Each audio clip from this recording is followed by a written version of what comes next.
claim is made. The Quran is opened. Definitions are tested. Welcome to Christian Prince Legacy. Hello? Hello, hi, my friend. How are you doing? I'm good. And you? You are a Muslim? No, yeah. You are not? Yeah, I'm Muslim. You are a Muslim? You are not Muslim? I'm a Muslim. Okay, so you are a Muslim. I am not a Muslim. Okay. Why you are a Muslim? There's like an there's like you like you hit, you know, somebody hit you with by the car and you wake up, you become a Muslim. What happened? Huh? Why you are a Muslim? Why you are a Muslim?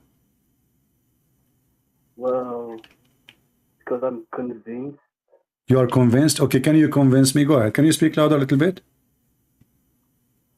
Because, well, like, basically, I initially came to discuss with you about what you were talking about. Talking about what? Like the think of the miracles of the jinn or something like that. The miracle of Jesus? But we are talking about why you are a Muslim now. The jinn. Ah, the jinn. Are you a genie? No, like, because like we're discussing the passage of Surah An-Naml, right? Okay, so do you speak Arabic? Yeah. Okay, so what about the chapter of An-Naml? Tell me about it. Yeah, so like... Before we go there, my friend, as long as you speak Arabic, you are an Arab. So in the Quran, in chapter 15, it says, فَسَجَدَ الْمَلَائِكَ كُلُّهُمْ أَجْمَعُونَ. Can you translate for us? What sajada mean? Like, there are many types of sajda.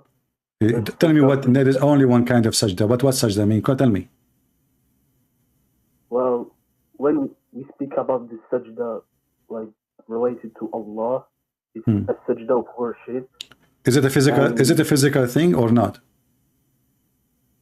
Well, I'm not sure of how sajda, like, of respect were done by... So you said you speak Arabic, but you do not know, you are not sure what sajda mean? No, I know that. Okay, what sajda mean? Sajda mean you go down, you bow down in your knee and you put your forehead in the ground. Yeah, like... Okay, so why the angels they bow down to Adam? Well, that's a sajda of respect. See, guys, look at this. The previous Muslim, he said it's just a myth. This is not a sajda. This guy, he said it's a, respect. So now, why the angels they will bow down to respect Adam? Cannot say to him shalom, salute. Why they need to bow down physically?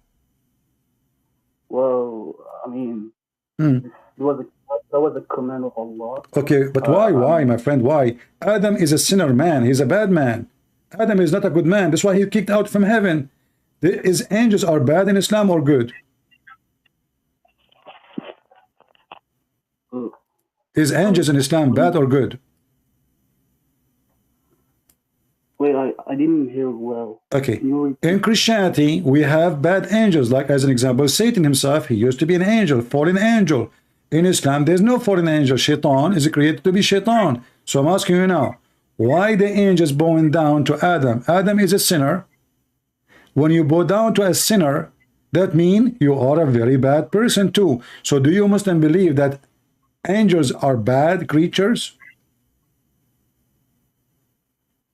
I mean, I don't understand what's your point here. Okay, if I bow to the king, that means the king is higher than me, correct? That what? If I bow to the king, that means the king is higher than me, correct? Well, I'll say not necessarily. I don't understand what you are saying, my friend. Speak louder, speak louder. You bow to someone, obviously, he is higher than you. Yeah. Okay, so why the angels are bowing down to Adam? Well, first of all, I believe that, well, look, let's begin from the beginning. Basically, I believe that a Muslim human is superior to an angel. That's one. A Muslim human is superior to angels? Yeah. Okay, so why the Quran called the angel the Almighty? They call it your what? Almighty. The Almighty. Yeah. Well, depends on the context. Like, What what you're you talking just about. told me that a human being is higher than angels. In chapter 53, the Quran called angels the one with might, and they are called, and you Muslim, you call Jibreel Holy Spirit. He's holy. How the Holy Spirit is lower than a human? How you call him I Holy mean, Spirit, and then you say to me angels are lower than a human? that's just your interpretation. Like, I'm not giving interpretation. I'm showing you Quran. Quran saying in chapter 53, you speak Arabic. ذو مرة فاستوى وبالأفق الأعلى فلما دنا فتدلى فكان قاب قوسين أو أدنى فأوحى إلى عبده ما أوحى. So Muhammad is the slave of the angel. فأوحى إلى عبده ما أوحى. Who is the one coming down? Is that an angel or Allah? فأوحى إلى عبدي, like Allah أوحى. No, read carefully. Who is the one is coming down? Read with me, my friend. Read with me. Chapter 53. Chapter 53. Yeah. Read with me. From verse number 5. It says, he was taught by the mighty power in power. Mighty in power. Who is that? That an angel. So your prophet is being learning from somebody. The Quran call him mighty in power. So how a human being is higher when he is learning from an angel? Even your prophet is lower than him. Everything he have is learning from the angel. Then we continue. Endued with wisdom. Who is the one endued with wisdom? Is the one who is teaching Muhammad. Do we agree?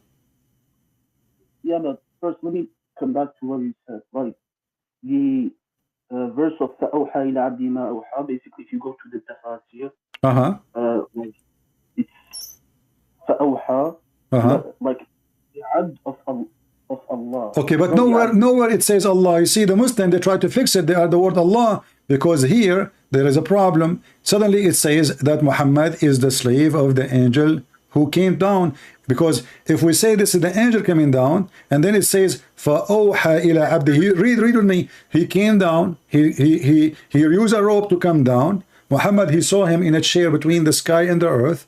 A throne. Allah sat in a throne, not an angel. So he saw him, and then he came down like a monkey. It says fatadalla. You know what tadalla means? Tadalla is like you hold a rope and you come down, correct?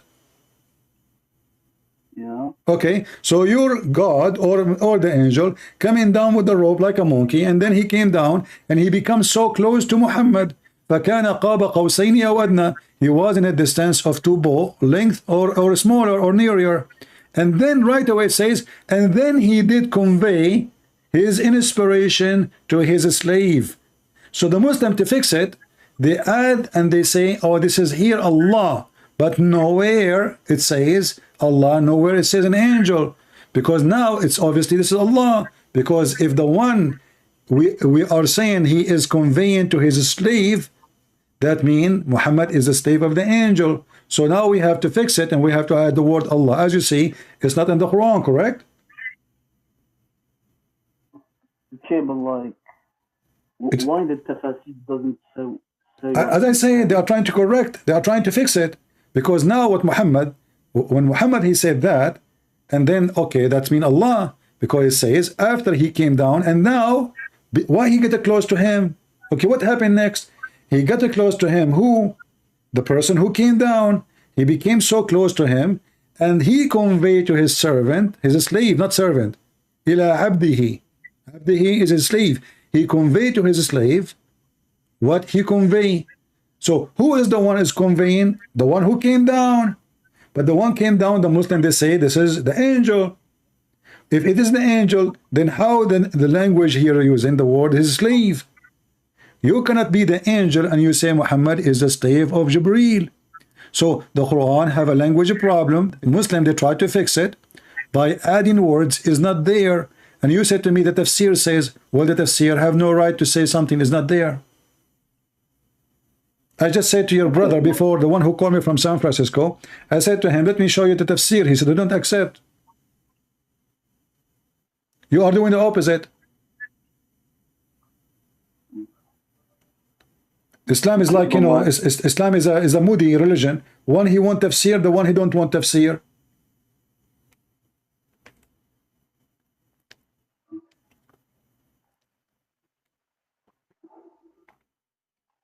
What do you think? Can I just make 2 points here? Sure, no, go ahead, no problem, my friend. You sound like a nice guy. What's your name? Yusuf. Yusuf, you are welcome, Yusuf. You sound like a nice person. Go ahead.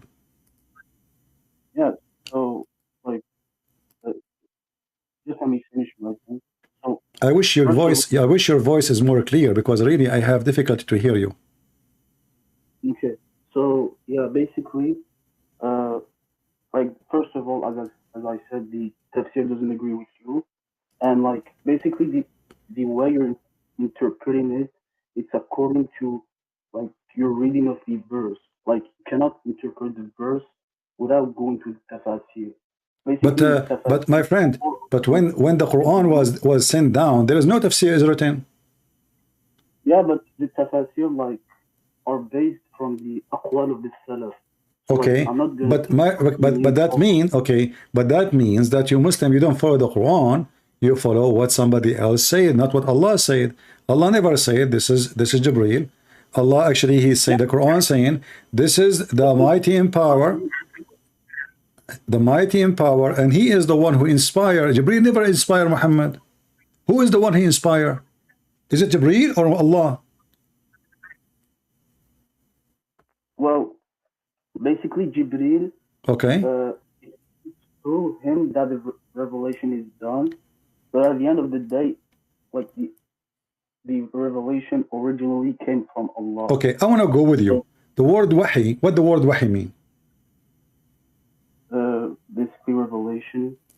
Is what? Revelation. Revelation, okay.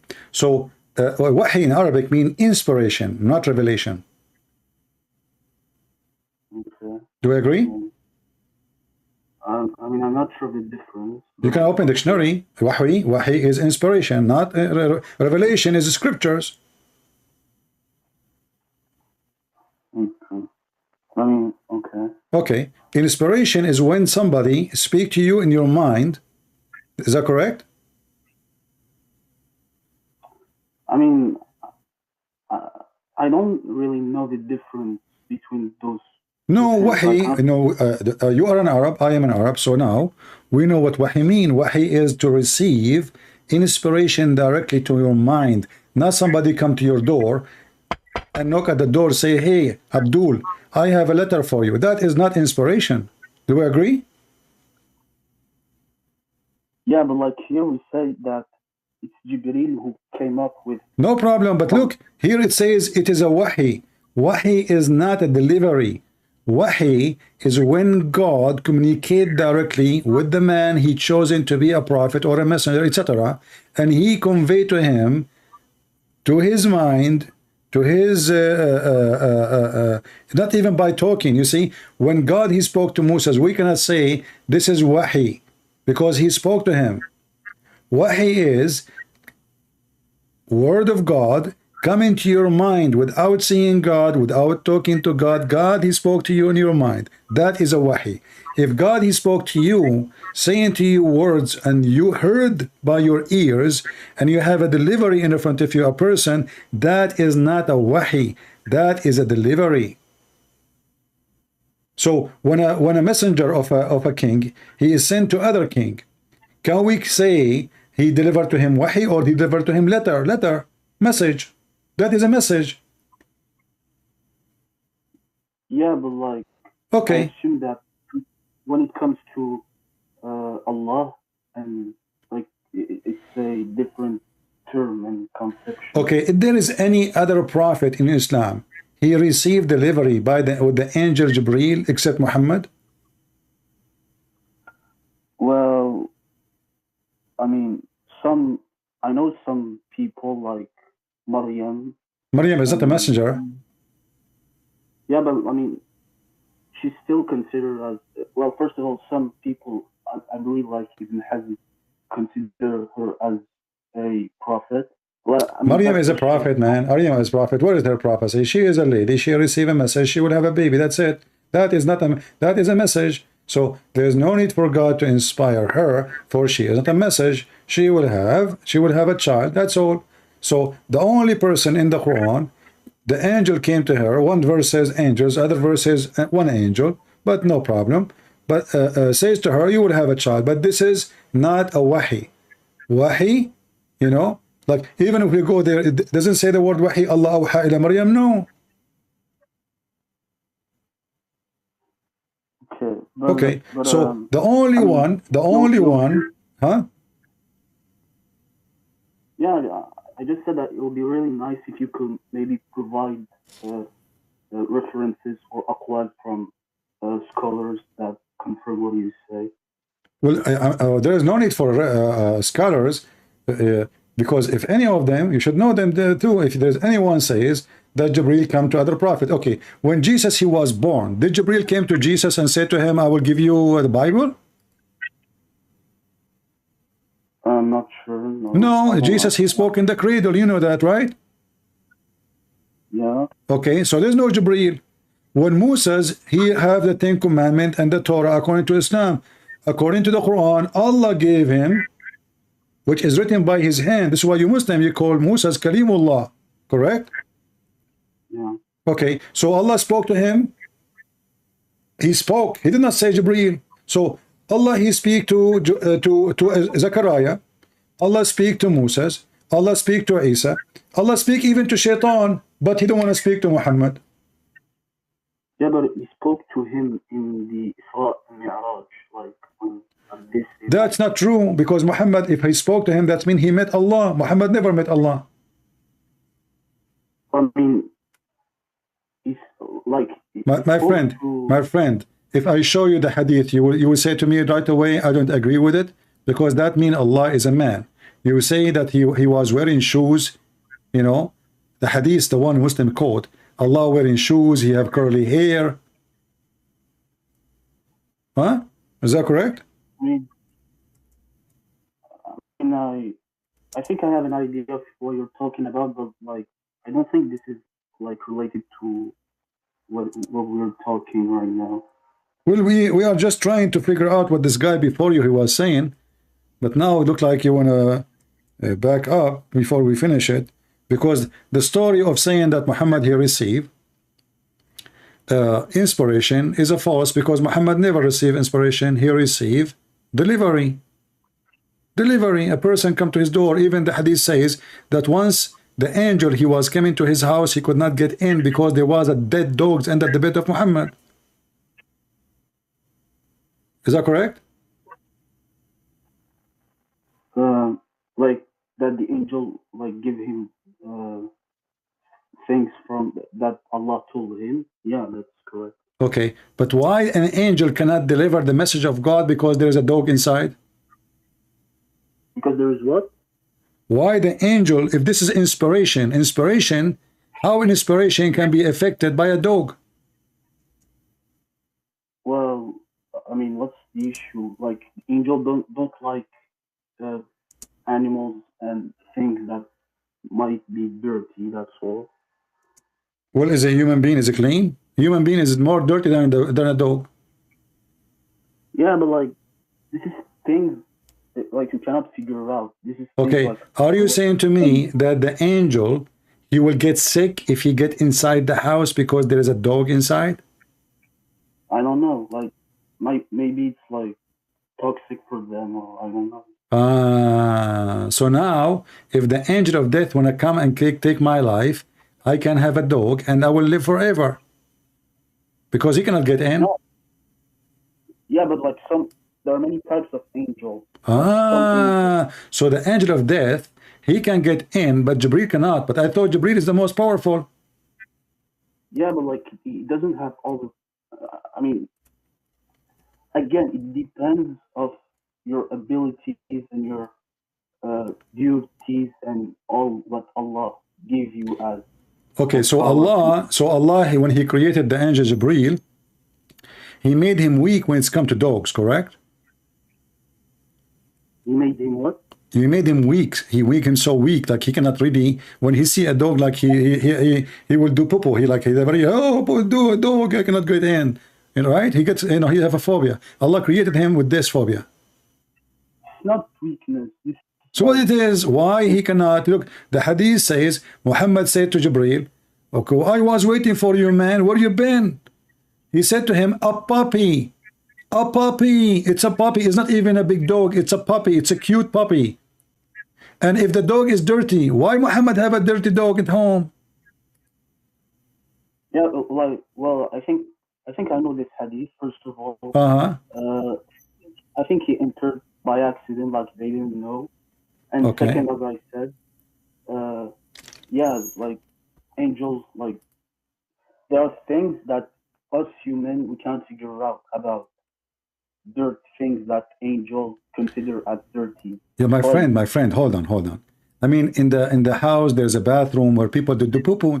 I mean, Yeah, but- okay, so why when I enter a house, have a bathroom then? And angel of God, how they can be affected by a puppy? It's just a puppy, little cute, you know, beautiful puppy. God made the puppy. It's not the Satan who made the puppy. Who made the puppy? Yeah, but- God. yeah, but as I said, this is all a question of perspective. The perspective of a certain type of angel is different from the perspective of a human. Like it's different how they perceive dirt compared to us. So the message of God now is in has a big problem because there is a puppy, and the puppy. What if the puppy stay in the house for the coming 50 years? And why Allah don't tell Muhammad don't have puppies? Here we go. The angel is waiting outside, and this puppy playing with his tail, how, you know, and nobody notice. Can't the angel, this angel who have 600 wings, can't he make this puppy come out? Like, get him some beef, some meat, go to Walmart, buy some food, put it outside, the puppy will come out. He could not get in, waiting for this ugly, scary puppy, you know, a horrible puppy, enemy of Allah. You know, the message of Allah was late not to be delivered to Muhammad. All of this because of a puppy. And Muhammad is waiting, you know, like, where is the heck this angel? He told me he will come today, second day, third day, fourth day, 5th day. And then finally, the angel, he came. Okay, hey, Muhammad, my angel, where you been, man? Where you been? Oh, there was a puppy under your bed. This is, what if it's an inspiration? The inspiration will go to your head, not to the puppy. Who is the puppy? I mean, okay, don't they have puppy in Mecca? So what difference is going to be making in the house or in Mecca? The whole city have puppies and have dogs. Yeah, but like, Okay, how the angel enter the city?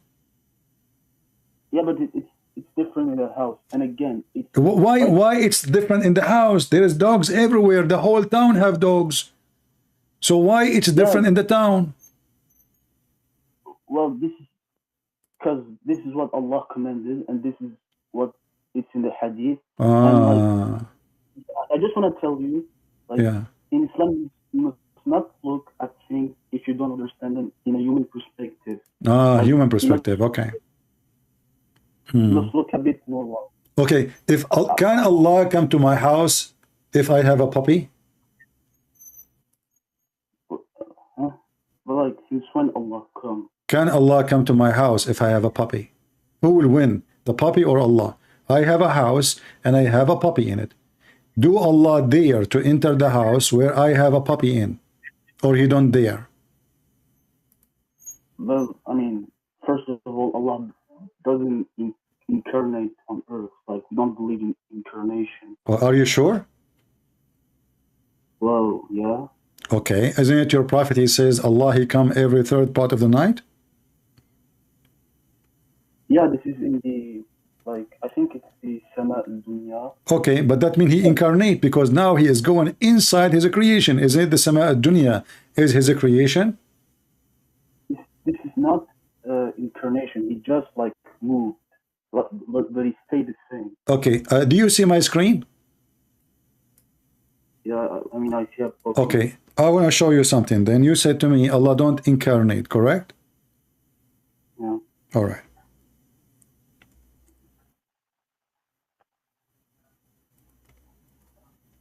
I want you to read with me this hadith. I heard the Prophet saying, our Lord will lay bare his shin, and then all the believers, men and women, will prostrate themselves before him. Is that shin of Allah is original or incarnate? I mean, I didn't read the hadith, so another. Our Lord Allah will lay bare his shin. All men and women will.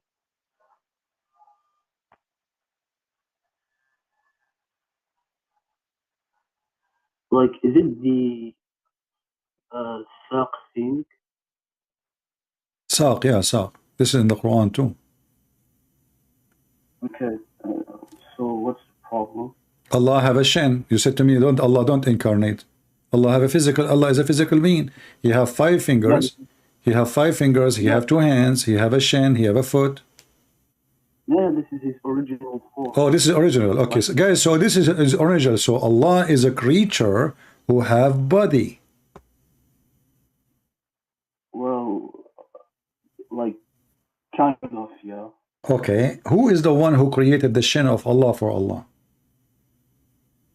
I mean, it's like it's part of Allah. What do you mean? Yeah, but I mean, how Allah got his shin, his first shin? He got it like he created the shin, or he was born as a shin? I mean, it's just like if you tell me like who created Allah, like the shin of Allah is part of Allah. Like, okay, so now Allah have parts. Allah have parts, and his shin is one of his part. What other part Allah have?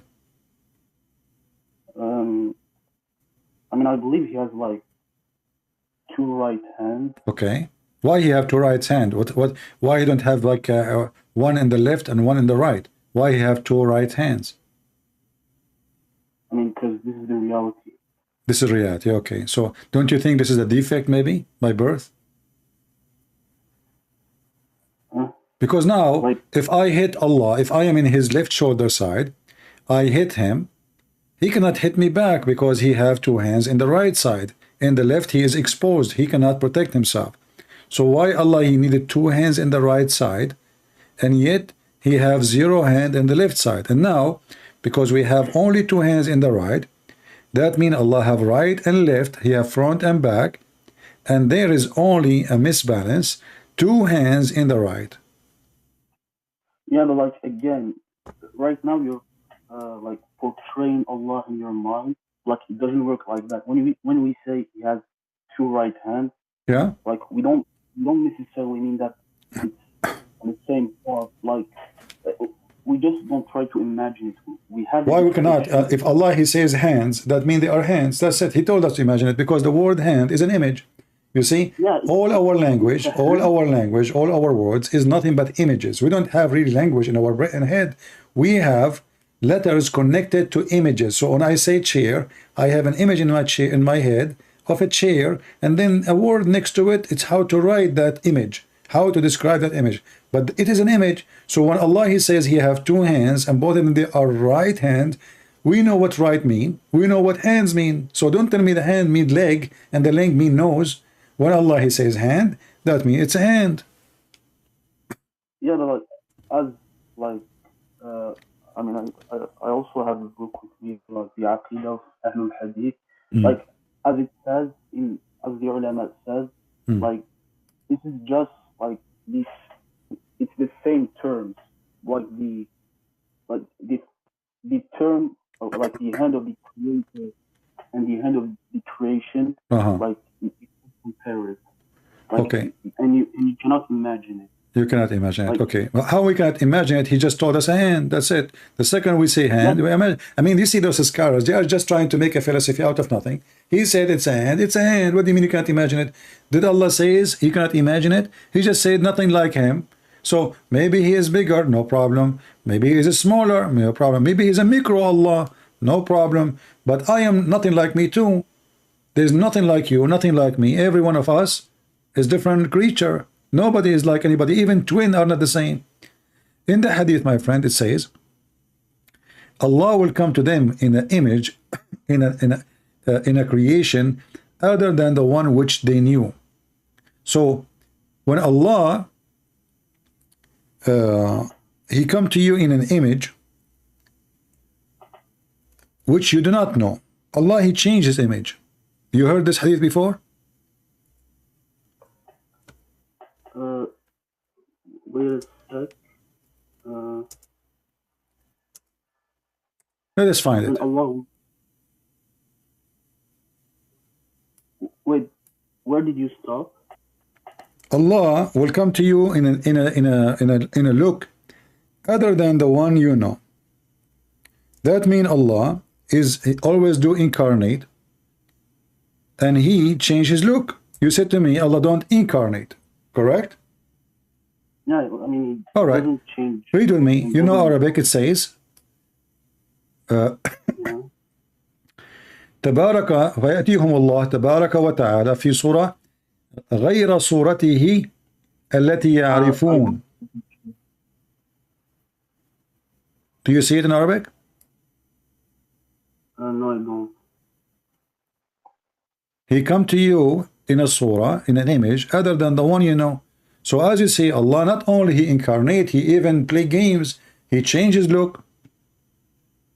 So you said to me the shin of Allah is original, but obviously no, because Allah he keep changing his look. He's a transformer.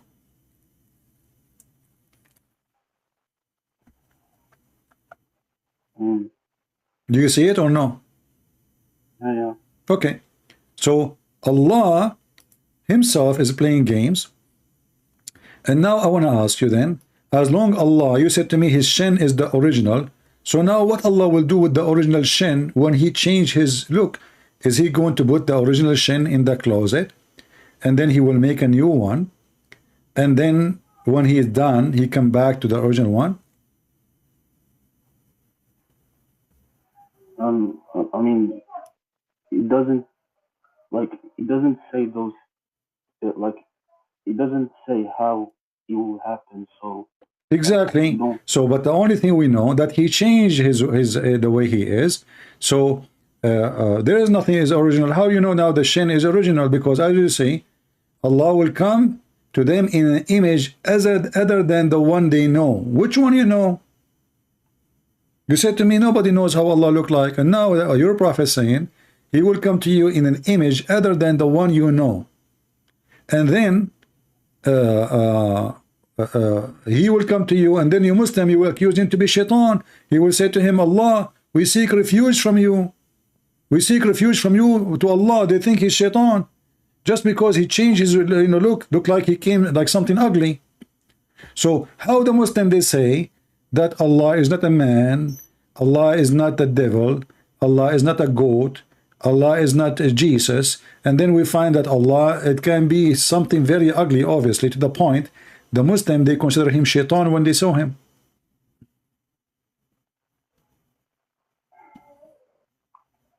I mean, do you see it says we seek refuge? We seek refuge from you, and nobody will talk to him except the prophets. And then Allah will come to them in an image which they know, and then they will worship him.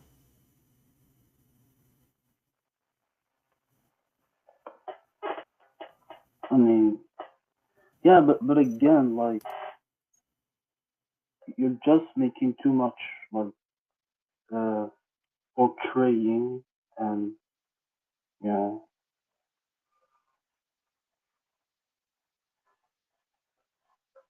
I'm making too much by reading for you what your prophet said,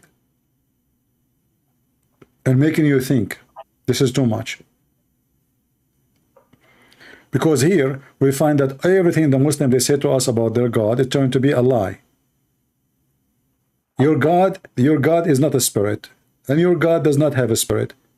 Yet your God is a physical being. which means he have a physical space. And he come down, and you agreed, every third part of the night. We are in the lowest heaven. So Allah is occupying a space inside his creation. So he is smaller than his creation.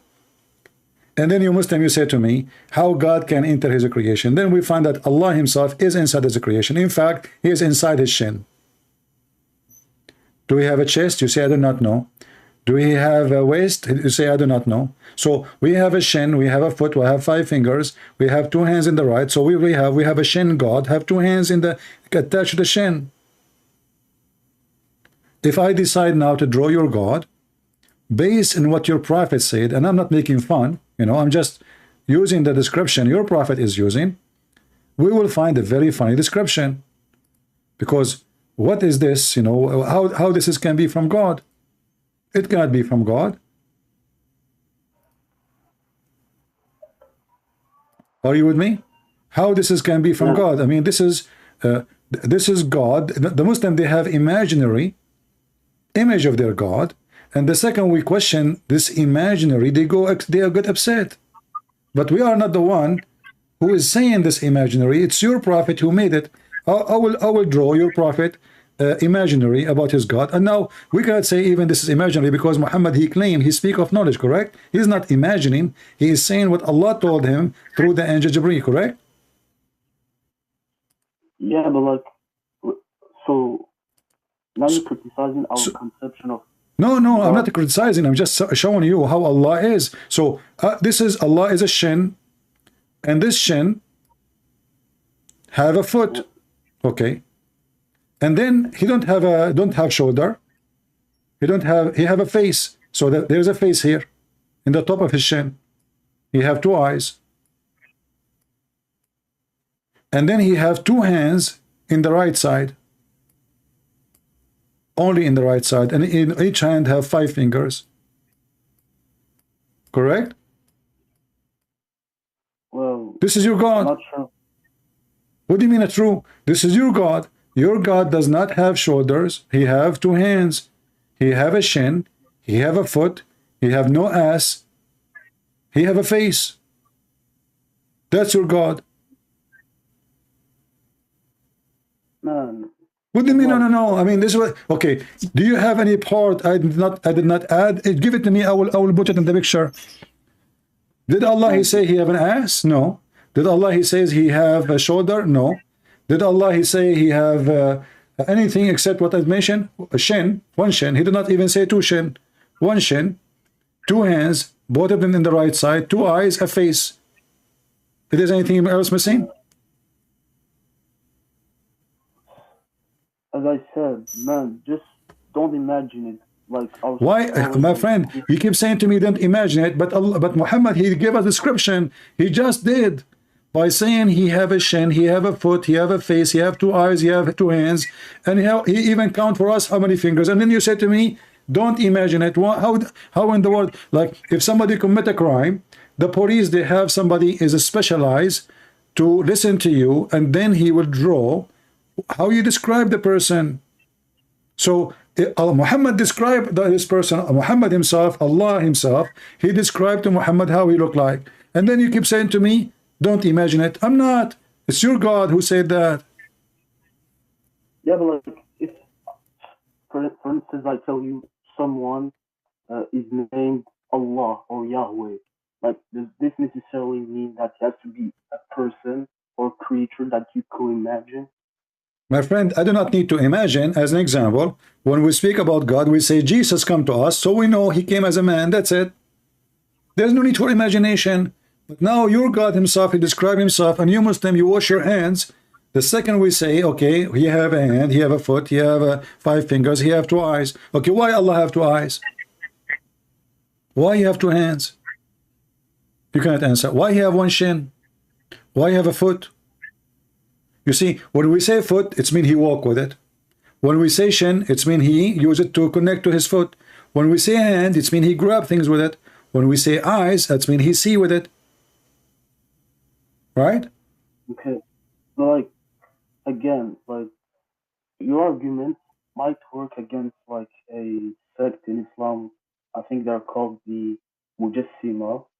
This is what we call it. Yeah, I think this is we call them. Not sure. I must verify. Yeah, this might work against them, like your argument. No, I'm not. You see, this is not the Mujassima. You Muslims are very confused. It is Muhammad is the Mujassima. Muhammad, he gave you this prescription. So when this sect of Islam says, okay, this is what Muhammad said, why you go against them? This is what he said. Is Ibn Taymiyyah is a Muslim Mujassima? Ibn Taymiyyah, he said that Muhammad, you said to me, you remember? You said to me when Muhammad, he went up to the sky, he met Allah. Yeah. Okay, but this is what Ibn Taymiyyah said. He met him wearing a shoe, but this is according to Aisha, this was a dream. This is not true. He never saw Allah, he never met Allah, he never heard of Allah. Okay, but I think like he met him, but he didn't see him. Okay, how you can meet him, but you cannot see him? Because he was covered with. Where it says he met him? Can you show me? I mean, I don't have the hadith with me right now. Yeah, like, I don't have the hadith, so I cannot. How you meet somebody, but he is not there? And if Allah, his light is so strong, then how in the world Muhammad, he cannot even see the light? Because okay, let's see, you cannot see Allah, but you can see his light, and his light will make you blind. Isn't it the Quran says that when Moses asked Allah to show him himself, Allah, he shows some of his back to the mountain, and the mountain collapsed?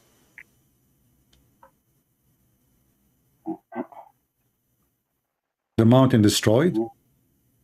Yeah. Okay. So how Muhammad can see it? I mean, isn't it Aisha said, whoever said that the Prophet he saw Allah is a liar? Isn't it the Quran says, La tudrikuhu al-absar? No eyes can see him, and and his eyes can see everybody? I mean, tudrikuhu isn't seeing. Like it's like seeing. I think it's tukfil. Like tudrik, it's like I don't know the term in English.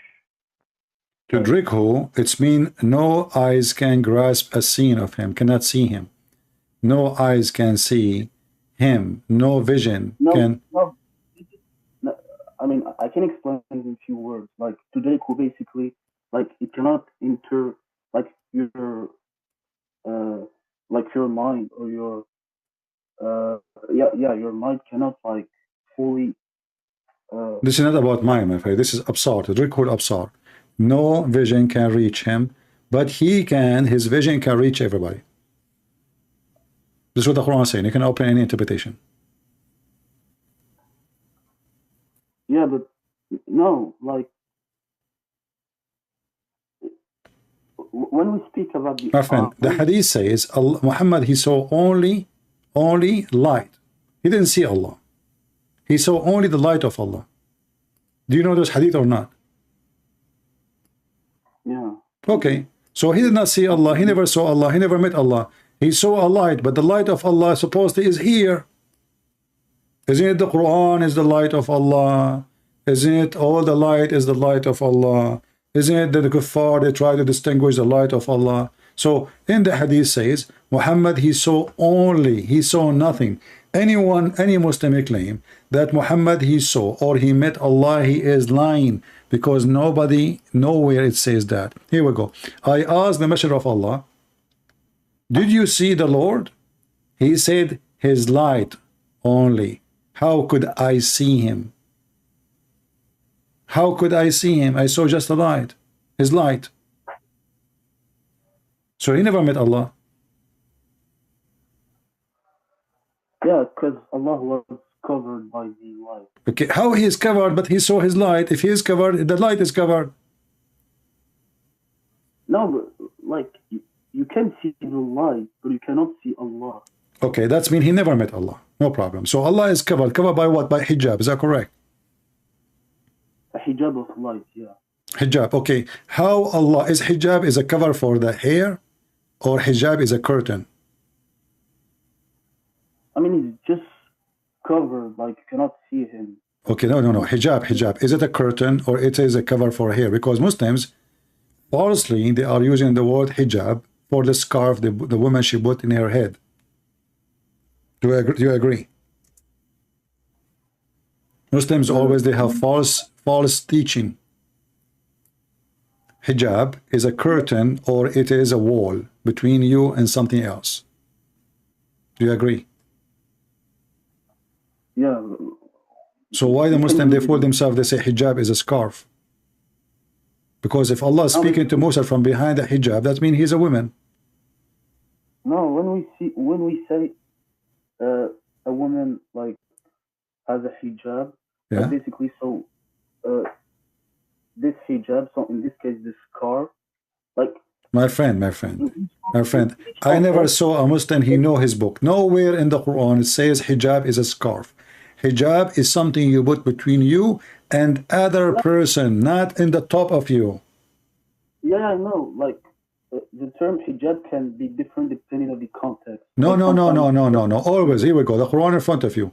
Chapter 7. This is the verse speaking about the hijab. The only verse speaking about hijab for women is in chapter 33, verse number 53. So if you want to ask the wives of the Prophet, and this is only was, by the way, for the wife of the Prophet, if you want to speak to them, ask them from behind the hijab. They are from behind the hijab, not the women. You see it? If you in sa'altuhunna mita'an fas'aluhunna min wara'i hijab. You, the Muslim, you are the one behind the hijab, not the women. The women, they are in their house, and you don't go.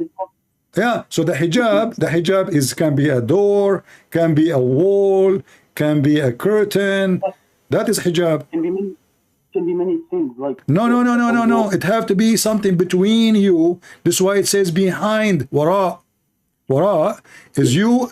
She is in the front. You are behind that hijab, not in the top of her, not underneath of her. It is something between you and her.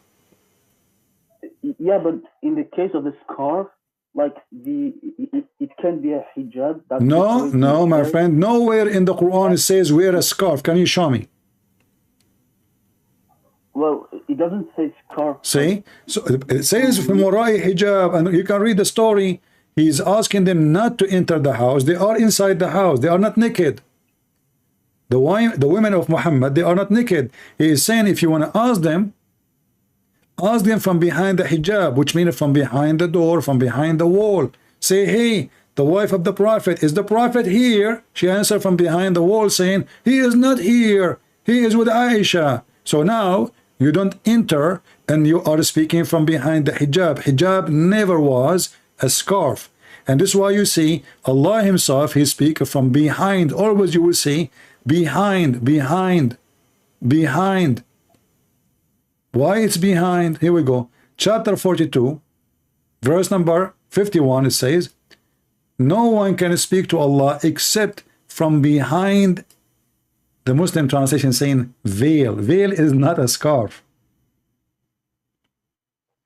Allah is wearing a veil now.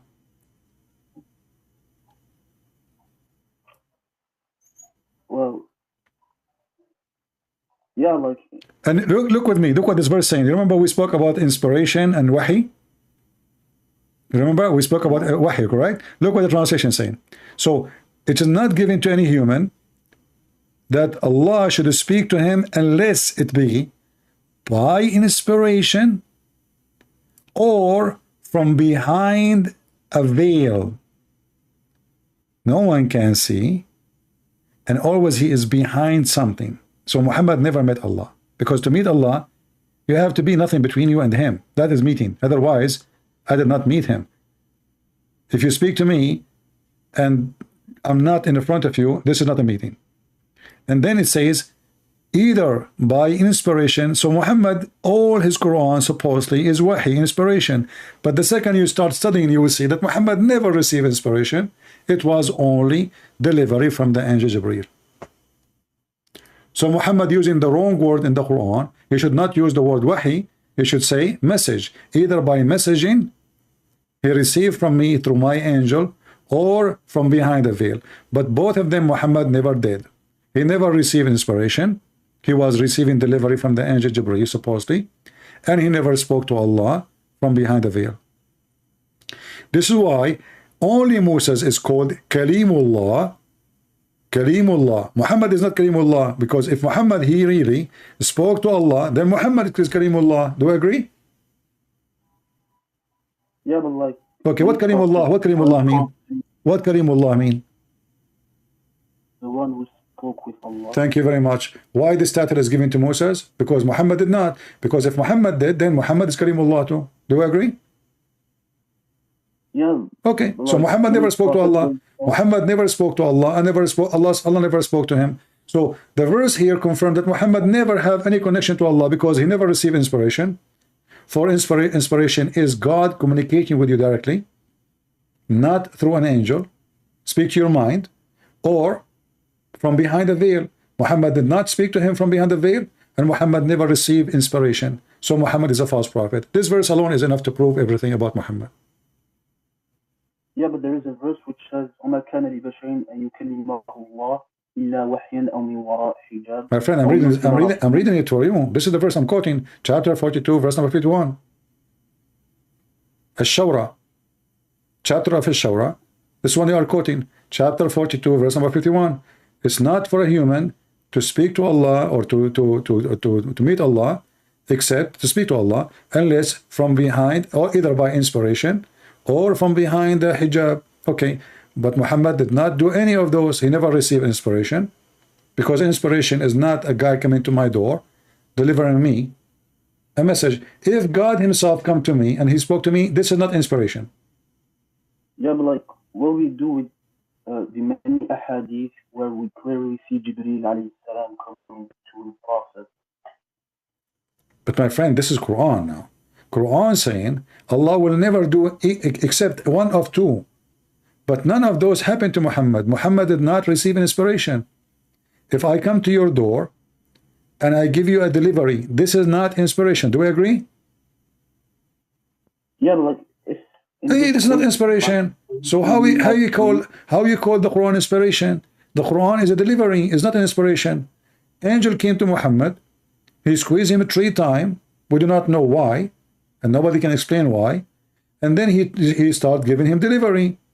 So where is the word inspiration? It's wrong.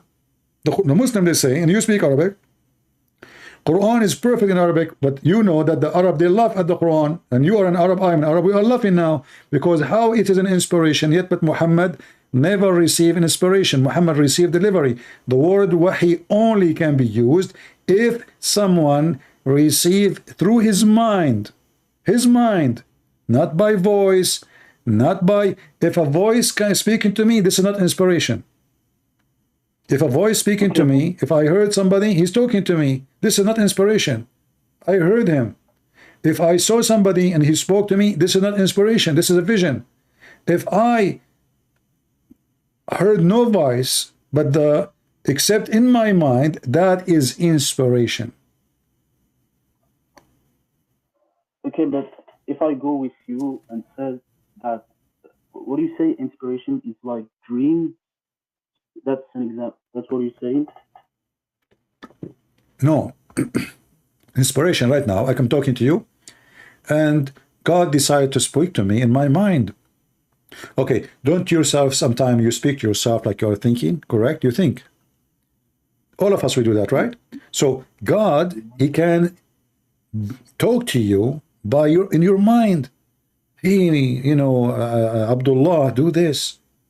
You know, that is from God, that inspiration. Oh, I delivered to you a message as inspiration. That means I spoke to you in your mind, not even by voice. If it's by voice, it's a message from God, it's not inspiration, because I just heard him. Inspiration is something mute, no voice, except inside your mind, your head. And same time, you're a prophet, he never received Arabic Quran, correct? Yeah, he just, as a book, just received the Quran. No, no, no, no. Muhammad did not receive Quran. Muhammad received a sound of a bell. That is the only inspiration he have according to Muhammad now. Because you see the story of Jibreel proven to be a lie from Muhammad, because how Jibreel is talking to him and giving him delivery, and now suddenly the delivery became inspiration, and Jibreel is giving him a sound of a bell. Is it true that Jibreel, he used to speak to him in a sound of a bell? But I mean, I know the bell thing, but yeah. No, no, I'm saying, did he speak to him in a sound of a bell? I mean, I know that like before a wahy come, like he hears some bell. Exactly. So now, listen. Now you are learning what inspiration is. Inspiration, you hear it in your mind, in your head. It's not somebody speaking to you. So the story of Jibreel is a lie, because Jibreel was speaking to him, not ringing bells. And now Muhammad saying, suddenly he is saying, the divine inspiration come to you. How they come to you, Muhammad? He replied, in all these ways, the angels sometimes come to me with the voice which resemble the sound of a ringing bell. But how this is can be wahy? This is not wahy. This is just a voice. He said a voice. He hear it. And what Jibreel he said to him? He don't speak Arabic. He ring a bell. Okay, Jibreel he ring a bell. How Muhammad take the bell sound and make it Quran in Arabic?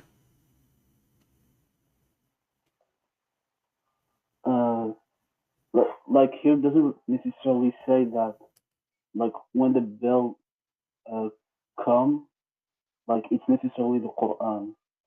And also like okay, but he gave him bell. He gave him a sound of a bell. He did not give him Arabic. Sound of a bell is sound of a bell. So how Muhammad translated the sound of the bell to Arabic words? Well, if we go with the proposition that he might receive the Quran, it just said that the voice resembles to the bell. It doesn't say that it's the sound of, like, we still recognize the okay, Quran. when because the sound does not a sound of a language. This is why he's saying resemble the sound of a bell. He's trying to give them the most close explanation to what he hear. So he did not hear words. He hear a sound of a bell, resemble the sound of a bell, mean the likeness of a sound of a bell. And why the angel is doing that? I mean, why he is speaking to him in the language of the bells? But isn't it the bell's language is the language of the devil?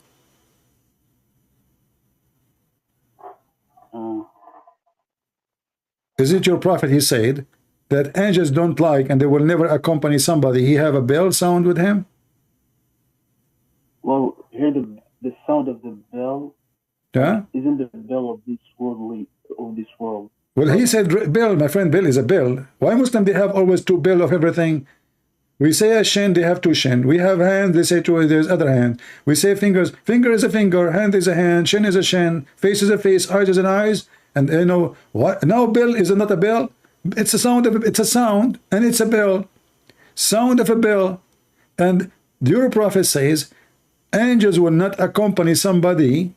He have a sound of a bell. So now the angels they have more weakness, the puppy. And Muhammad, if he have a bell, the angels will not come to him. So how they will not, how they hate the sound of a bell, and yet they give him bell Quran. Okay, but like you said that we always have two different things. No, like, you are the one who have you have, not me. You Muslim, you create excuse. So I say to you shin, you say the shin is not like our shin. Who cares? It's a shin. You said you said to me, don't imagine it. But you just imagine it by saying shin. Shin is a when we say shin, we know what shin is. This is not imaginary no more. Yeah, but like for instance, when I say the foot, like it can be many things. Like no. When your prophet he says, he put his foot in the fire. He put his foot, and the fire says qat. You cannot say it mean other thing. It doesn't mean hand. A foot is a foot. Yeah, it's a foot, but like again, you cannot imagine it. And why you cannot imagine it? You just said foot. The second you say foot, that's it. We know what it is. If you say fire, we know what fire is. If you say cloud, we know what a cloud is. If you say food, we know what food is. If you say elephant, we know what elephant is. So stop saying to me, don't imagine it. Already, we do not need to imagine it. You just told me it's a foot. Foot is not imaginary statement. Foot is description for something is exist in a certain way, certain shape. So the second you use the word foot, it is a foot. You say 5 fingers, that means they are fingers. They are not 5 tires. Okay, but on this world, like when we say fingers or foot, like it differs depending on the creature. So imagine when no problem. Your God creature is weird. His fingers is maybe 10 meters long. That will not want to change anything. They are fingers. Lizard have fingers. Okay, but he's still a finger. Monkey have a finger. Okay, but they are fingers. So what? Nothing changed. Still the fingers are fingers. Okay, but like if you just can like know the exact reality of how he actually look like. My friend, we don't care. We don't care. This is not the question. You see, if you say to me, you have a brother, he have a mustache. I don't know really how he look like, but I know now what mustache is. I do not need really to create my own way of a face now. So I know what mustache mean. I know what a beard mean. I know when you say to me he is 6 foot, I know what 6 foot is. So that's it. But now you trying to avoid the description of your God, and you're trying to avoid that your prophet is weird person. He contradict himself. On one hand, Shaitan, he is the one who used Bill. In the other hand, angel is the one who used Bill. In one hand, angels cannot and will never accompany and will never come to a person. He have a bell with him because of the sound of the bell. In the other hand, Muhammad received revelation in the sound of a bell. In one hand, Allah is almighty. In the other hand, Allah cannot enter a house or send his messengers, his soldiers, his army because there is a puppy. In one hand, nobody can change his destiny. And if Allah decides for you to die, you die. But Moses can change the date of death by beating the angel. Everything is a contradiction in Islam. How in the world this guy he did beat the angel of death? When the Quran says that everything is ajal, so every person he have a destiny for how long he will live. And then you say to me that Allah he sent the angel to take the soul and the ruh of Moses, and then Moses he played karate with the angel and he beat him and he kicked him out of his house, and then the angel come to Allah and his eye is coming out. I mean, I heard that some interpreted like who interpreted this said that the angel took the form of a human. So it's normal if he was able. My friend, doesn't matter. This guy is the angel of death. He is coming to take his life. You see, you Muslim, you try to find the solution always. So now we find the solution. Oh, he came as a human. How he is the angel of death? Angel of death, he does not need to come as a human or he wearing a uniform of a doctor. He takes supposedly your soul. He is not a human. He is an angel, and nobody see him. And how he now he have a physical body. And how in the world his eye is coming out? Is that a true story, or this is Muhammad making a Bruce Lee movie? The guy is sent by Allah, and now you I need to ask you: do Allah take your soul by sending the angel of death, or he can take your soul automatically? Why he need to send the angel of death? What is that? What is the angel of death mean? I mean, it's his duty to take your okay soul. So Allah he decided that Moses today have to die. The angel is going to take his soul. The Moses, you Muslim, you claim Moses is a prophet, right? Muslim prophet. No. But isn't it truly that if you beat the messenger of the king, does that mean you disobey the king? Moses now he disobeyed God. Moses he is beating the angel of God. He refused the command of God. But he didn't know that he was the angel. No, he knew. He told him, read the hadith. جاء ملاك الموت إلى موسى عليه السلام فقال له أجب ربك فقال فلطم موسى عليه السلام ملك الموت. So he told him, I'm an angel. He told him, I'm coming from your Lord. Today your soul will be taken from you. What Moses he do? He play like a Bruce Lee now, ching, and you know he beat the angel. What the heck? Why Muhammad did not do that with the angel? He can live longer. If this is the case, I am very well armed. Where is the angel of death? I will shoot him. Is Moses or like is Moses a human, or he is like a, how in the world Moses is it changing his destiny by beating the angel of death?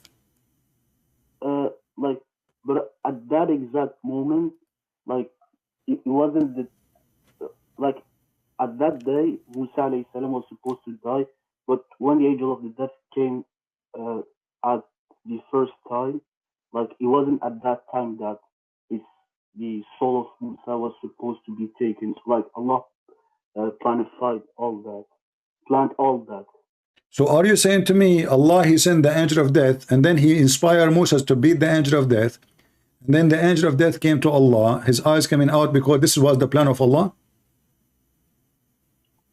I mean, this is qadr.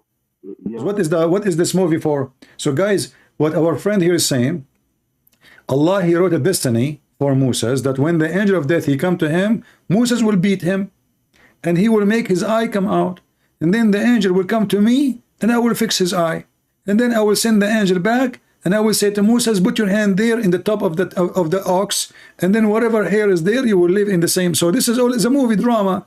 Allah, guys, he wrote the story before him with Moses, and Moses is not his will. Moses, Allah decide for him. Okay, so the angel, the poor angel, he went there to get a beat, you know, beaten by Moses. It's just part of a movie, and Allah is doing as he wish. All of those are victims. Moses is an actor, the angel is an actor, Allah is the player. Now what the point? And you just mentioned something very important. You believe in destiny. That means everything now I'm saying to you is written by Allah, and everything you are saying to me is Allah, he made you to say it. So what the point? Even when a Muslim he have a sexual intercourse, you know, is it true that your prophet he says maktubun ala kullu farjin ismu nakihi, written in every vagina the name of the one who will if it? But like as a Christian, don't you believe in qadr? No, we don't. No, we don't. We believe that everyone have a free will. God, he created Adam and Eve, he gave them free will. Eat as much you want, do as much you want, except this tree. It's not a destiny. Don't do that. He did. This is not a free will. This is a free will. This is not a destiny. In your religion, no. In your religion, Adam, he commits sin because Allah forced him to commit sin. So what the point? So Adam is not bad, Allah is bad. Eve is not bad, Allah is bad. We are not bad, Allah is bad. For everything bad we do was a destiny. And then Allah, why want to punish me if he decide for me to do the bad things? So he make me do bad things, and then he will punish me for doing bad things. This is madness. This is not even just. What is the just?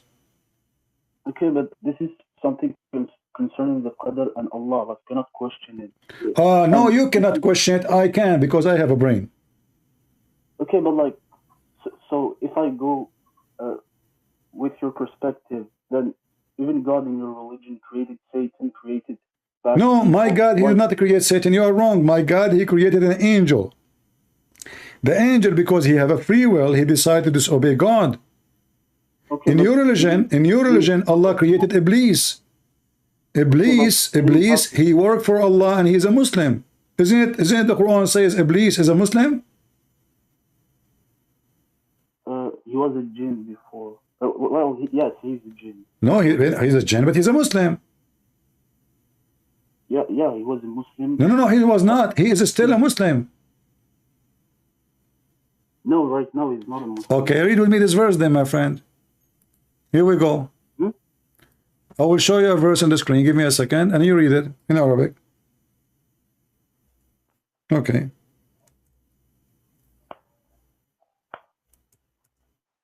How Shaitan is not a Muslim. Chapter 15, verse number 39. Read it for me in Arabic.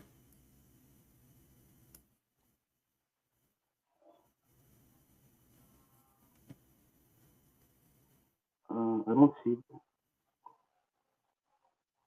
قال ربي بما أغويتني. Right? You see it? Yeah, I Okay. Who is speaking? Shaitan. What he call Allah? My God. Yeah. Like, like it's not enough to believe in God. No. How you don't believe in God? Like, he called him God. He worshiped God. And not only that, he said to him, you misled me. Who misled Shaitan? Allah. It's a destiny. Read there, my friend. Read. It says, Bima aghwaytani. Because you misled me. Read it. This is the Muslim translation. Iblis, Satan said, oh my God, because you misled me, because Allah is a true Shaitan, Shaitan is a victim, because you misled me, I shall indeed adorn the path of error for them, between two bracket mankind on earth, and I shall mislead them all, except your chosen guided slave among them. So Shaitan is serving Allah. Allah agree. He said, this is my straight path to me. That's good. Go ahead. So Shaitan, he called Allah my God. And Shaitan and Allah agree. Shaitan, he say, Allah, you misled me. Allah don't say, no, I did not. He says, okay, no, this is true. And because you misled me, I'm going to mislead them. Okay, but like Allah misled the zalimin, those who initially had bad intention. My friend, who misled the Shaitan? Here it says Allah. Okay, thank you very much. That means Shaitan is Allah. The real Shaitan is Allah. Shaitan is just a poor guy. He was misled. Who is the? If I misled you, it's mean you are my victim, not the opposite. If I lie to you, says to me, give me $10,000 because I want to buy something for you, and then I take the money and never come back. I misled you, correct? I misled you, so you're a victim.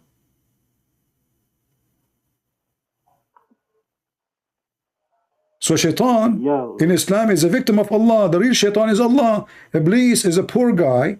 He is still believing Allah, even though after he misled him, because he have no choice. He believe in Allah.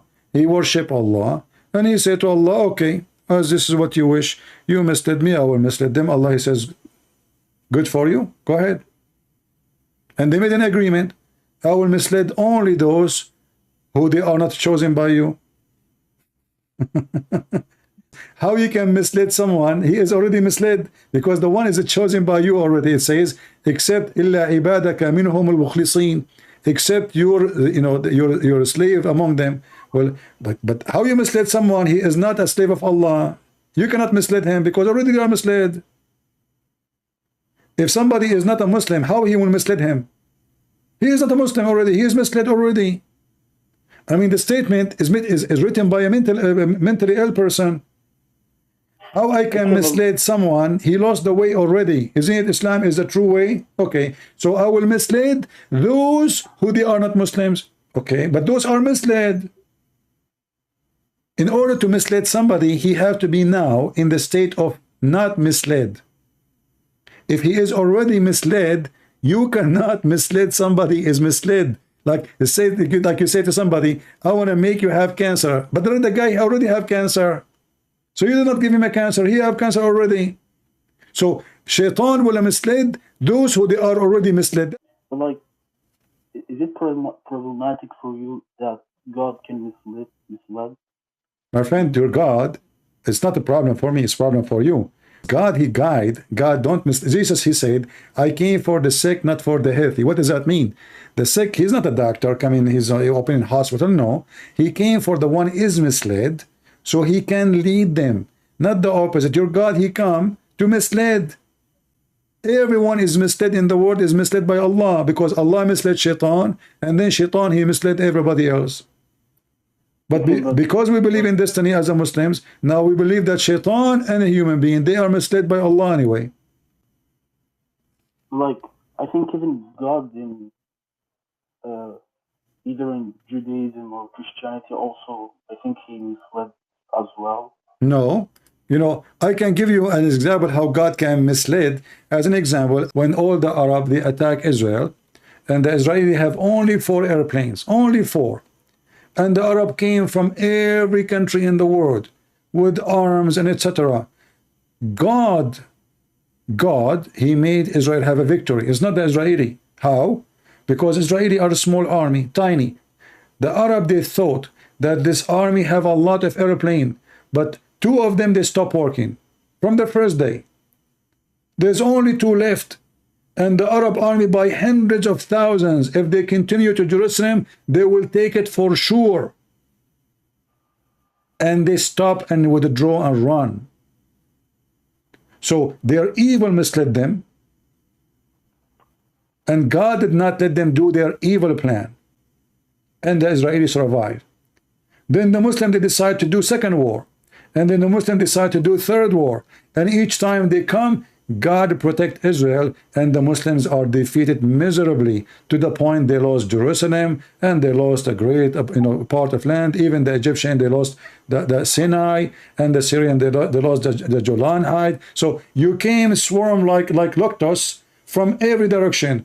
The Syrian, the Iraqi, the Moroccan, the Saudi, the Saddam Hussein, I mean from everybody. 100,000 soldiers from Egypt alone. And you've been defeated miserably, and you lost the land. Why? This is not an army power. This is God power. This is how God can mislead the evil ones. They want to do evil, and he decides to protect those people.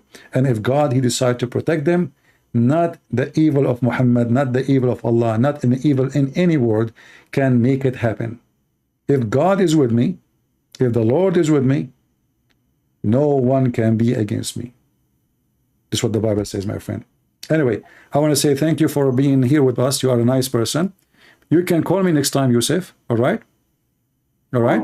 And I will be happy to talk to you. I hope you learned something good today. And, enjoy your conversation between me and you. Same time, next time you call me, we can continue the conversation. I spoke to you for 1 hour and 17 minutes. 1 hour, 18 minutes, But it was pleasant to talk to you. You're a nice person. And if you have a sheikh, would like to join us, I will be happy. You are an Arab. Sure. Can I know from which country you are? From Algeria. Algeria. Can you invite a sheikh, big sheikh from Algeria to join us? I mean, I'll see. But I don't know shuyukh that know English very well. Oh, you can translate if you want. I mean, they can. I'm sure they will find somebody. You can find somebody. And if you don't, we can translate. You can translate what he's saying. Because I would like to see a sheikh supporting you. Because I know that no sheikh can make any difference for me. Islam will lose miserably, and wherever you go, Islam does not make sense. And now we find that even shaitan is a victim of Allah. So what shaitan is? There's no shaitan in Islam. Allah is shaitan. Allah is the real shaitan. So why in the world, Yusuf, you want to follow shaitan, my friend? You are a nice person. Why in the world you want to follow a person? He make you in a destiny commit sin, and then he want to punish you for a destiny he decide for you. I mean, you come up to this conclusion by your interpretation. No, I'm not. I'm just reading your Quran. It's not my conclusion.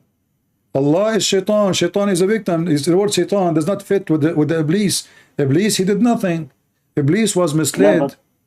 My friend, if I misled you, my friend, if I go to a school and I am a teacher, and then I misled my student, who is the one is bad, the student or the one misled them? Yeah, but right now you told me that shaitan misled the shaitan. No, shaitan, he don't mislead shaitan. Allah misled shaitan. Allah misled shaitan, and that make Allah is the shaitan. The true shaitan is Allah. Shaitan is a present what? Shaitan presents someone he misled. Do we agree? Okay, but here, why, according to you, shaitan misled in this verse, what it says, shaitan? Shaitan, he is misled by Allah. According to you, Muslim, Iblis is the first shaitan, correct? Yeah, and according to you, Allah is shaitan. So yeah, because Iblis, he is a victim of Allah. Who is the one who is the first person who practiced misleading? Allah. Allah, he mislead this person, Iblis. Iblis, he said to Allah, okay, you mislead me, I will mislead them. It's a business. I'm a victim. I will make them victim like me. Allah, he said, good deal. Go ahead. And you said to me, everything is a plan. So Allah, he planned for this. Allah, he decided to make this person misled. So he will mislead others. and Allah will enjoy it. I mean, basically, maybe the hikmah behind the creation of My friend, how this can be wise? Corrupting the earth is wise. Corrupting nations is wise. Corrupting a genie, this shaitan, he was in heaven. He was a good person. He was in heaven. In heaven, there's no bad people. So, who is corrupting this good person? Allah. Okay, but like basically, it's to distinguish between the good and bad people. Like no distinguish. No, you cannot distinguish no more, because the good one in Islam is the good. Who is the best for you? You say Allah and His Prophet, and now we find that Allah Himself is the worst. He is the one who mislead everybody. How He can be good? I mean, but like in many verses, it says that He guides, and like He just misled those who like. No, you're wrong. You see, isn't it Allah? He says, are you going to guide the one who Allah misguide? أَتُهْدِي مَنْ أَضَلَّ اللَّهِ? Are you going to guide the one who Allah misguide? So what Muhammad's duty is? He cannot guide even anybody. The one who Allah misguide, nobody can guide him, correct? So the Quran confirmed. This is why my books, I don't know if you have my book, you can read it, Deception of Allah. I have Quran and Science, Sex and Allah. You can read them, all my books. So, أَتُهْدِي مَنْ أَضَلَّ اللَّهِ? Are you going to guide the one who Allah mislead? So, how you will guide somebody Allah mislead? Well, okay. That means nobody can be guided, because Allah is a shaitan. And Allah actually is more shaitan than shaitan himself, because nobody can guide the one. If somebody is hypocrite, who guide him? Allah. If somebody is disbeliever, who misguide him? Allah. Chapter 4, verse number 88, it says, do you want to guide him who Allah misled? Adal, you know what adal mean, right? He did lie to. He did fool. He misled, he sent astray. Are you going to guide the one whom Allah sent astray or misguide or misled? And he whom Allah made go astray or misled, you will never find for him any way, between two brackets, of guidance. Your God, my friend, is the devil himself. Sad to say. And I'm here trying to save you, but it's up to you.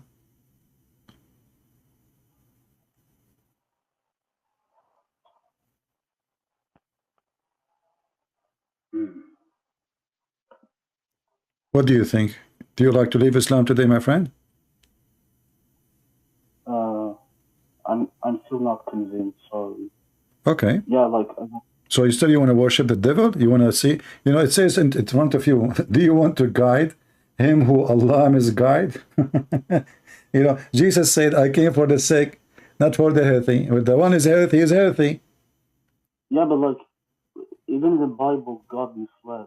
So. No, my friend, you are wrong. No, you're wrong. This is only, I just told you how God, he misled. God, he, as an example, you are evil and you want to do evil. God, he will unleash all the evil on you. As an example, like right now, there's nations who they are promoting homosexuality and whatever, you know, all those things. So God will take his protection from you. That's how the misled work. He don't mislead them. They are already misled. So you don't want God, you go extreme with your misguidedness, with your filth, then God will take his protection from you. Me, myself, I believe that Islam itself is like a rabies, is like a disease. So when a nation want to go against God, God will send the rabies on them.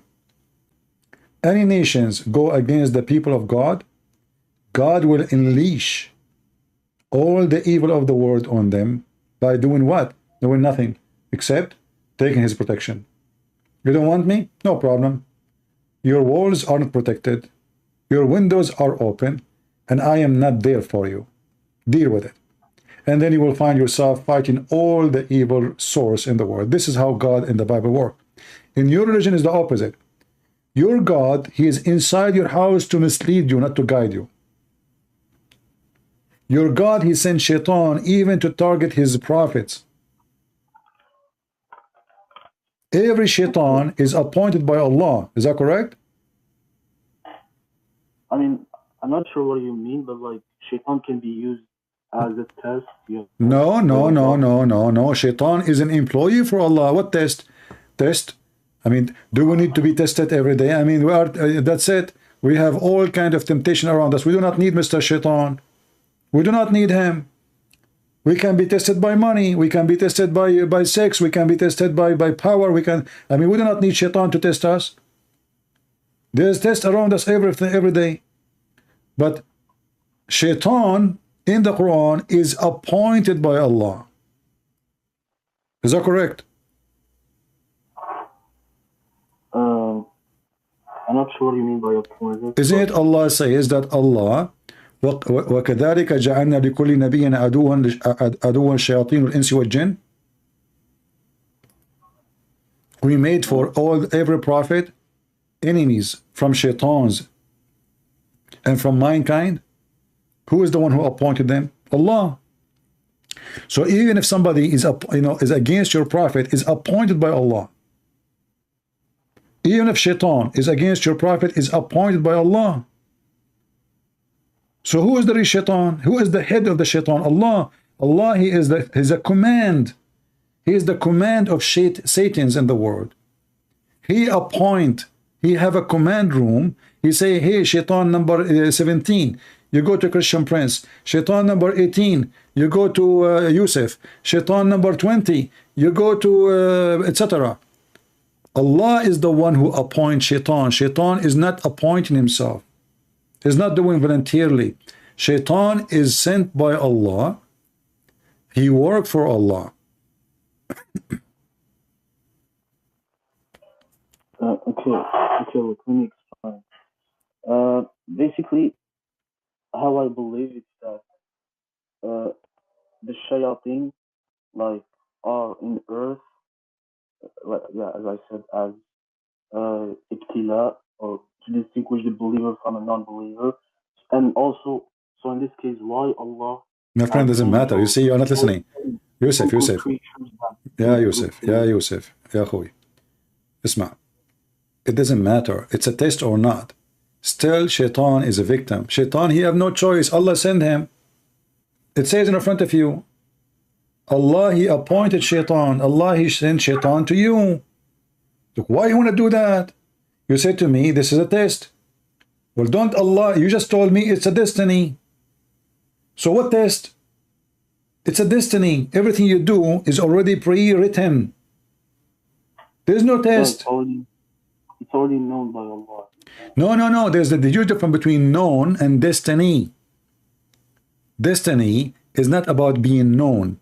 As an example, when somebody commits sin by having sex, is he making a free decision or it's a destiny, my friend? I mean, it's his free will according to... No, that's false. There's no way in Islam it says that. Read with me. This is Sahih Muslim. It says, verily Allah has fixed the very portion of adultery which a man will indulge in, and which he of necessity must commit. It's a necessity. The adultery of the eye, the lust of look, etc., blah blah blah blah, and the intercourse will confirm. But it's what? It's a desire made by Allah and destiny of action in a very portion, which means when you look, Allah, he wrote it for you. When you touch, Allah, he wrote it for you. When you have intercourse, it is written by Allah. It's not your choice. Yeah, it's written, but it's still a free will. No, how it's free will? It says the very portion. Okay, let me ask you. Even though I lost my voice. When Adam committed sin, did Adam commit sin in the heaven by his will, or it was a destiny? Both. It can't be both. Either it's my will, or it's either it's the will of me or the will of God.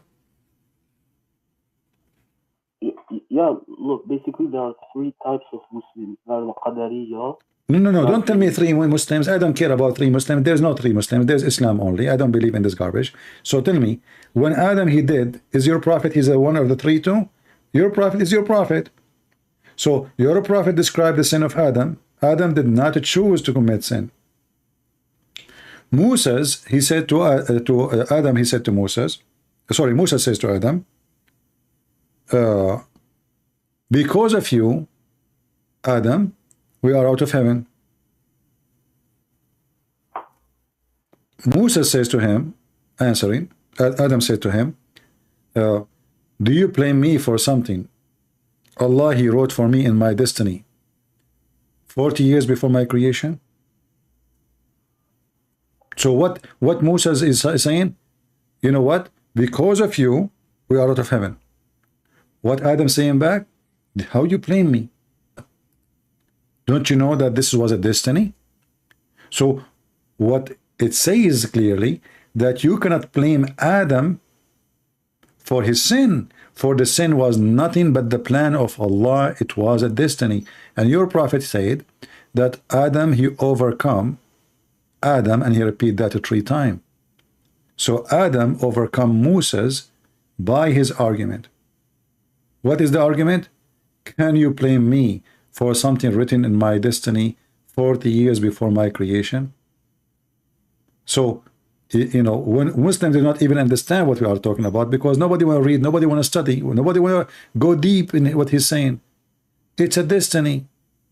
It is not a choice of Adam. And Adam saying to him, you, Moses, you say that you are the one who Allah spoke to him.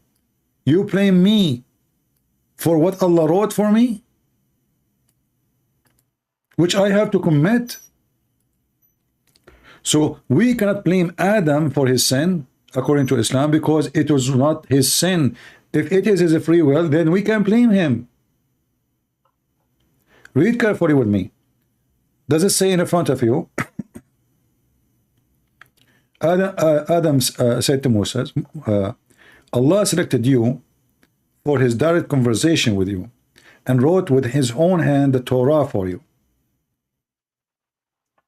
And despite your blame me for an act which Allah had ordained for me 40 years before he created me. Allah Apostle says, and this is how Adam came the better of Moses, and he repeat that 3 times as usual. So Adam's sin is not a free will.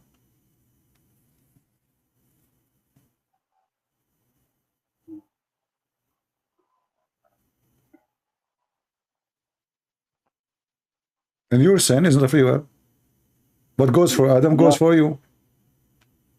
Yeah, but like in this case, it wasn't like the I believe, if I remember, I think Sheikh Islam said about that in this case it isn't really a sin coming from Adam. It's a calamity that was already like destiny installed by. Okay, but this is evil. So why Allah kicked him out from heaven?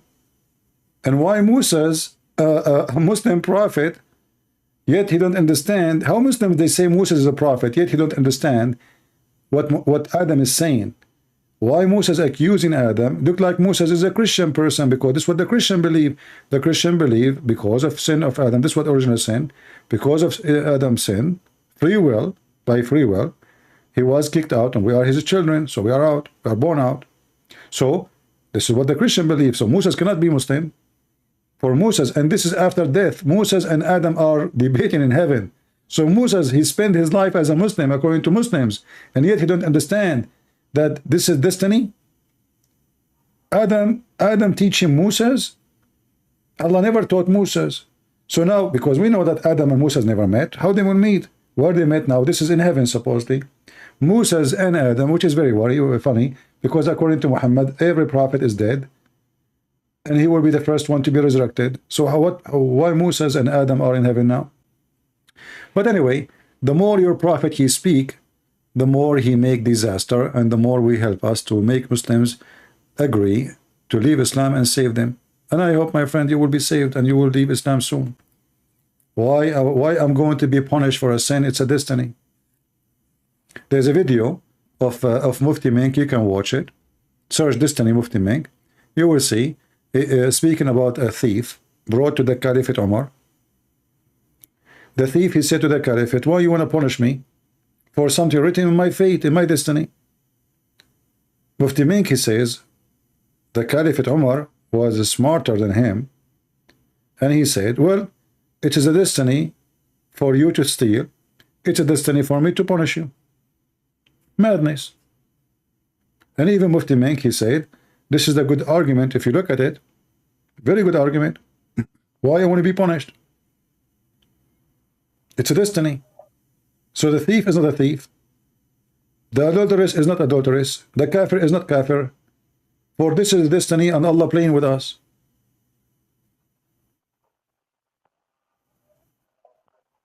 Okay.